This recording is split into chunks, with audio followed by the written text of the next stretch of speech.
We're not going to have the power flow from the Pope down where everybody has to subject themselves blindly. No, we're going to have a system of government where the power flows down up.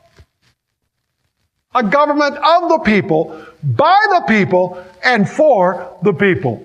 Where there will be freedom of religion and where there will be also freedom in civil matters.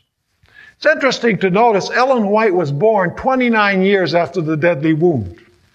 It's interesting to notice how she describes this idea of the Founding Fathers. In Great Controversy, page 441, she says, among the Christian exiles who first fled to America and sought an asylum from royal oppression, that has to do with civil power, right? From royal oppression and priestly intolerance, what kingdom does that have to do with? The religious power. She continues saying, were many who determined to establish a government upon the broad foundation of civil and religious liberty. How many kingdoms there?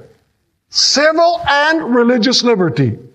Their views found place in the Declaration of Independence, which sets forth the great truth that all men are created equal and endowed with the inalienable right to life, liberty, and the pursuit of happiness. And the Constitution guarantees to the people the right of self-government, providing that representatives elected by the popular vote shall enact and administer the laws. Freedom of religious faith was also granted.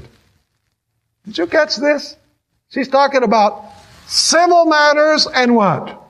Religious matters. She says freedom of religious faith was also granted.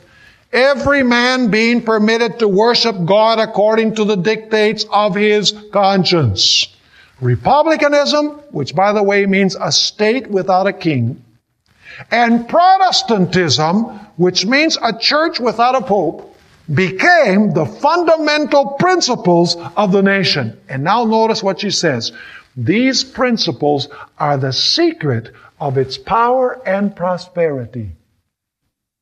What is the secret of the power and prosperity of the United States? All the money we have? All of the vast territory we have?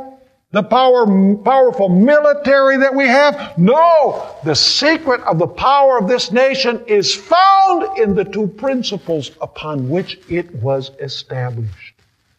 And she goes on to say that when these two principles are repudiated, and we'll talk about this when we'll deal with the image to the beast, when these two principles are repudiated, that will lead to national apostasy, and national apostasy will lead to national ruin. She also says in Great Controversy, page 442, the founders of the nation wisely sought to guard against the employment of secular power on the part of the church, with its inevitable result, intolerance and persecution. I want to read you three statements from three of the founding fathers. First, Benjamin Franklin. You know, he had an interesting way of putting things. This is what he said. When religion is good, I conceive that it will support itself.